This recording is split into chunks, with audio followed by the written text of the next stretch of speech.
வாங்க இன்னைக்கு ரொம்ப டேஸ்ட்டாக தக்காளி சாதம் எப்படி பண்ணுறதுன்னு பார்க்கலாம். இது மேக்ஸிமம் வந்து காய்கறிலாம் கட் பண்ணி வச்சு வெங்காயம் தக்காளி கட் பண்ணி வச்சுட்டா ஒரு 10 மினிட்ஸ்லேயே பண்ணிடலாம். வாங்க ரொம்ப டேஸ்ட்டாக இருந்துச்சு. எப்படி பண்ணுறதுன்னு பார்க்கலாம். ஒரு பாத்திரத்தில் எண்ணெய் ஊற்றிக்கலாம். தேவையான அளவு எண்ணெய் ஒரு 2 கொஞ்சம் எக்ஸ்ட்ராவே எண்ணெய் ஊற்றிக்கலாம் எப்போதும் விட. ஒரு 4 ஸ்பூன் எண்ணெய் 1 ஸ்பூன் நெய் போட்டுக்கிட்டேன். நெய் போட்டு ஸ்பைசஸ்லாம் ஆட் பண்ணிக்கலாம். பட்டை கிராம்பு ஏலக்காய் கொஞ்சமாக பிரியாணி இலை ஆட் பண்ணிக்கலாம்.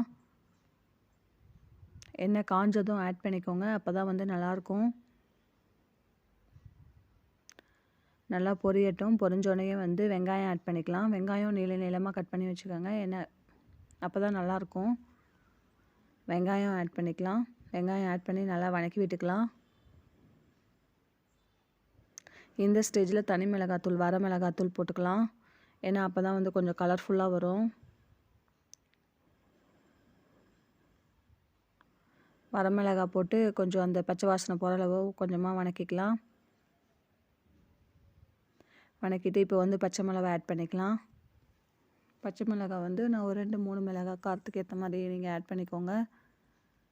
நல்லா ஆட் பண்ணி வதக்கி விட்டுக்கலாம். அப்புறம் நெக்ஸ்ட்டு வந்து இஞ்சி பூண்டு பேஸ்ட்டு. வெங்காயம் ஓரளவு வதங்கினோடனே இஞ்சி பூண்டு பேஸ்ட்டு.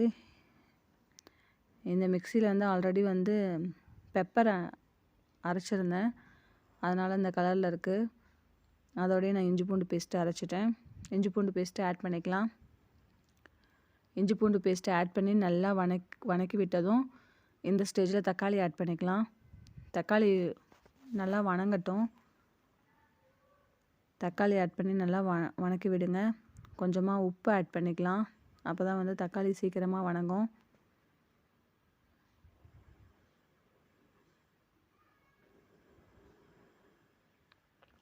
பாருங்கள், நல்லா பாருங்கள் வதங்கிட்டுருக்கு. நான் உப்பு ஆட் பண்ணிக்கிறேன்.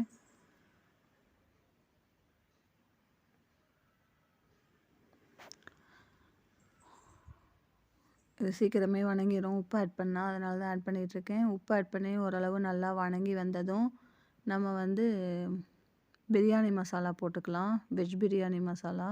இதில் வந்து நான் எந்த காய்கறியுமே ஆட் பண்ணல. ஒன்லி ப்ளைன் குஸ்கா மாதிரி தான் தக்காளி சாதம்.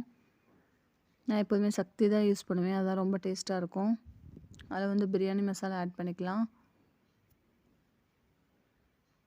அதை ஆட் பண்ணி அந்த பச்சை வாசனை போகிற அளவு வதக்கி விட்டுக்கலாம்.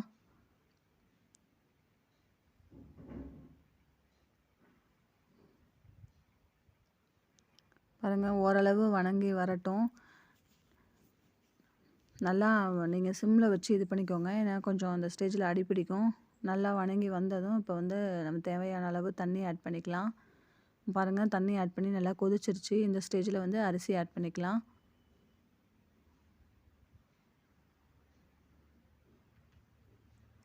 அரிசி ஆட் பண்ணி நீங்கள் உப்பு பார்த்துட்டு உப்பு காரம் பார்த்துட்டு நீங்கள் வந்து மூடி வச்சிடலாம். லாஸ்ட்டாக வந்து கொஞ்சம் பெப்பர் ஆட் பண்ணிக்கோங்க. அப்போ தான் நல்லாயிருக்கும், நல்லா டேஸ்ட்டு கொடுக்கும். ஒரு தடவை உப்பு காரம்லாம் பார்த்துட்டு பாருங்கள், பெப்பர் ஆட் பண்ணிக்கிறேன் கொஞ்சமாக.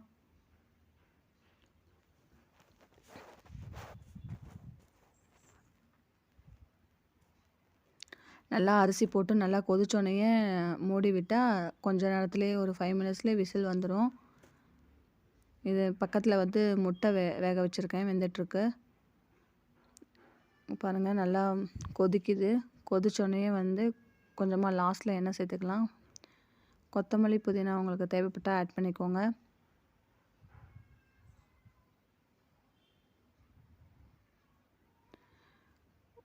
நெய் சேர்த்துட்டு அவ்வளோதான், மூடி வச்சிடலாம்.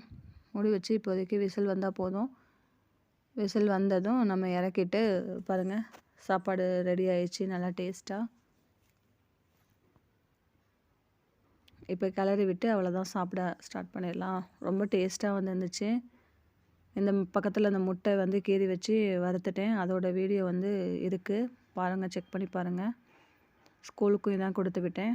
வீடியோ பிடிச்சிருந்தால் லைக் பண்ணுங்கள், ஷேர் பண்ணுங்கள், சப்ஸ்கிரைப் பண்ணுங்கள். மகிழும் மனமும் நிறைந்திருக்கட்டும். தேங்க்யூ.